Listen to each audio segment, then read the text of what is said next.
Hello, I'm CJ Werleman, and in this episode, we reveal the moral and ethical superiority of the Palestinian resistance over the State of Israel. But first, please remember to like and subscribe to our show. Now let's get into it. A new poll shows that support for Israel has fallen to its lowest point since Gallup began polling American attitudes 25 years ago, with 51% of the total US population now favouring Palestine over the Zionist state, which means our mission could not be more clear. We must hammer away and continue to erode whatever support Israel has remaining among the US electorate, or at least until 80 or even 90% of Americans wish for the total and complete dismantlement of the criminal Israeli occupation. And as a journalist who has covered the conflict for the past 15 years, I believe nothing is more persuasive than highlighting the moral and ethical superiority of the Palestinian resistance over Israel's security forces, particularly as it relates to how each side treats its respective hostages and prisoners of war. Because as the saying goes, you measure moral integrity by the way you treat people when nobody is watching. This was my logic when I argued that Hamas deserves a Nobel Peace Prize for keeping Israeli prisoners safe and well for 18 full months, while Israel indiscriminately carpet bombed the Gaza Strip, destroying 90% of all buildings and slaughtering upwards of 100,000 people. I mean, look at what's left of the Palestinian territory. Nothing. It's been atomized into dust.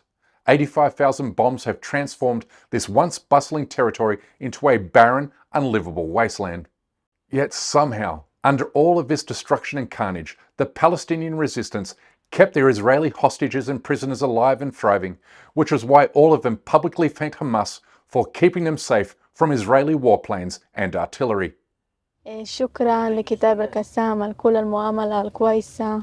شكرا على الأكل والشرب والملابس. شكرا للشباب اللي كانوا يحفظوا علينا ودير بالو علينا من كاسف وإن شاء الله يكون. Freed Israeli hostages and prisoners couldn't have escaped their ordeal looking any better. They emerged from their captivity well-nourished, happy and content. They survived and thrived in impossible circumstances, and it's why all expressed enormous gratitude towards Hamas for keeping them safe from the Zionist army's mass-killing machine, remembering that Israeli forces killed more than 40 of their own hostages during this genocide.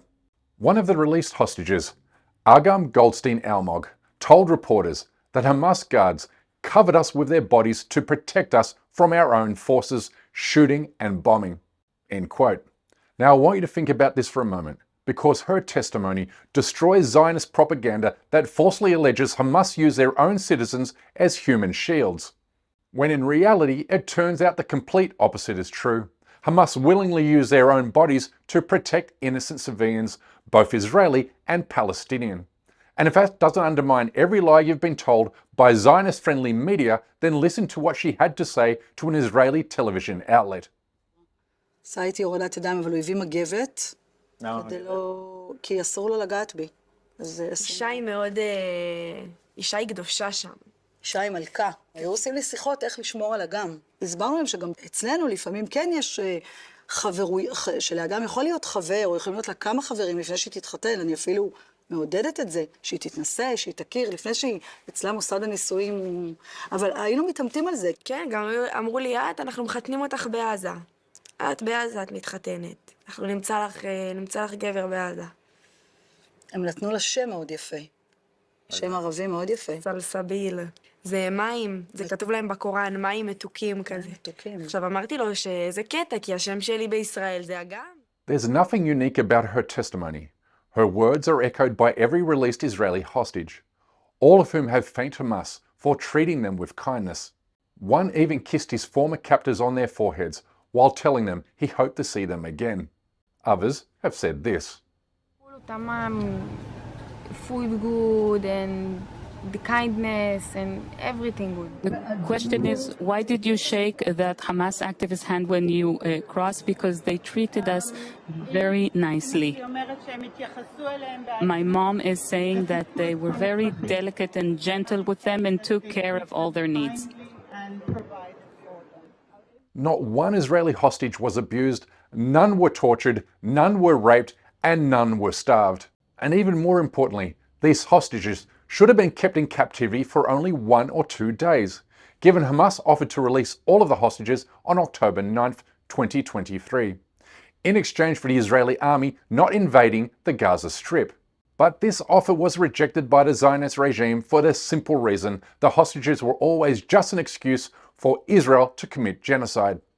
In other words, Hamas took hostages to prevent a genocide, but Israel denied their freedom as a pretext to commit genocide. It's really just that simple. And this is why the released hostages are causing the Israeli government a lot of reputational damage. So much so that the country's security minister has now accused Israeli hostages of being Hamas sympathizers. Yes, that's right. We have reached the stage where Israeli hostages are now Hamas. And if you're keeping score at home, Israel has also accused the following international bodies of being Hamas: the International Criminal Court, the International Court of Justice, and Amnesty International. Hamas, Hamas, and Hamas. Everyone and anyone who doesn't parrot Zionist lies and manipulation is Hamas, which means the allegation can no longer be considered an insult, but a compliment. A compliment supported by the way in which Hamas treats its prisoners of war. These former POWs and hostages have become a massive public relations nightmare for the Zionist state, because many are courageously coming forward to reject bogus claims they were mistreated or abused by Hamas in captivity, while others explain how Israeli forces were responsible for their injuries. In this moment that I'm still sitting with you, it's a miracle that I'm here. It's a miracle because I've survived 7 October 7, and I survived this bombing, and I survived also the rescue. Let's now compare how Israel treats its nearly 10,000 Palestinian political prisoners, and in this sense, the term political prisoner is no different than the word hostage, because that's what you call an innocent person who has been taken captive for committing no other crime than living or breathing. But whereas Israeli hostages were returned to their families happy, healthy, and smiling, and after being given a welfare check by the International Red Cross, whereby their well-being was confirmed by public medical examinations, the way in which Palestinian hostages were returned could not have been made starker. One had the Star of David branded into his forehead. Others looked like they survived a Nazi concentration camp. Many required immediate hospitalization, while others cried in distress and gave harrowing testimonies about abuse and torture. طلعنا من الجحيم، ضرب قمعات، غاز، تربيط في الشتوية على المي، بهدلة رسمي، السجن جحيم، جحيم جحيم جحيم. Rape and torture of Palestinian hostages is so systemic, routine, and widespread that even Israel's closest ally can't deny Israel's practice of sexually abusing and torturing Palestinians. So we have seen the video, and reports of sexual abuse of detainees are horrific. They ought to be investigated fully by the government of Israel, by the IDF. Prisoners need to be treated, prisoners' human rights need to be respected in all cases, and when there are alleged violations, the government of Israel needs to take steps to investigate those who are alleged to have committed abuses and, if appropriate, hold them accountable.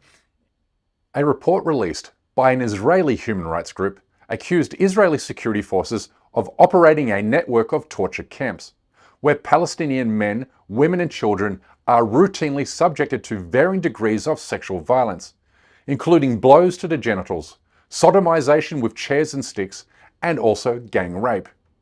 And if that's not sickening enough, then consider that Israeli soldiers and guards openly boast about raping Palestinian hostages, and even worse, when they do come forward to confess their sexual violence, they are treated as conquering heroes by mainstream Israeli society, with thousands recently participating in a Right to Rape rally to express solidarity with Israeli guards that raped Palestinian hostages at a torture camp. Let me say that again. A Right to Rape rally. A so-called right that's strongly advocated by members of the Israeli government. שהמדינה שלנו נכנסת אליו סביב הסיפור הזה הוא מטורף וצריך להפסיק אותו, ואני חושב שצריך פה לתת דוגמה אישית, ואני אומר עכשיו, ואני קורא לחברי הקואליציה לעשות כמוני, אני קם ואני יוצא מפה, ואני לא הולך להצביע יותר על שום דבר, עד שהסיפור הזה והטרלול הזה, שיש מי שבפרקליטות חושב שאפשר לבוא ולעצור חיילים על דברים שעושים למחבלי נוח'בה, לא נגמר. אוקיי? ואני מאוד מבקש, ואני חושב שחבריי בקואליציה טוב יעשו, אם יעשו כמוני. אנחנו לא יכולים להמשיך כרגיל. להכניס מקל לרקטום של בן אדם, זה לגיטימי? כן, אם הוא נוח'בה, הכל לגיטימי לעשות לו. הכל. הכל. זה מה שרציתי. הכל, האנשים האלה, אתה יודע מה עשו? אוקיי. טוב. יש דברים שלא עושים. Time will tell whether or not the ceasefire deal will hold, but whether Israel continues its genocidal campaign or not, roughly 10,000 Palestinian hostages will continue to languish in Zionist tortured dungeons, while another 7 million Palestinian refugees are denied their right to return home.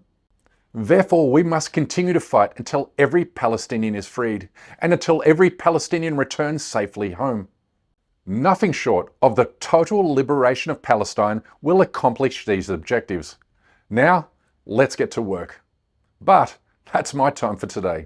Please don't forget to subscribe to this channel, and we kindly ask you please support our effort to expose and confront injustices in the Muslim world by becoming a member of this show at patreon.com/CJ Werleman. We can't produce, sustain and grow this show without your help, and we offer exclusive benefits to those who do. But for now, good evening, good morning, wherever you are, and stay blessed.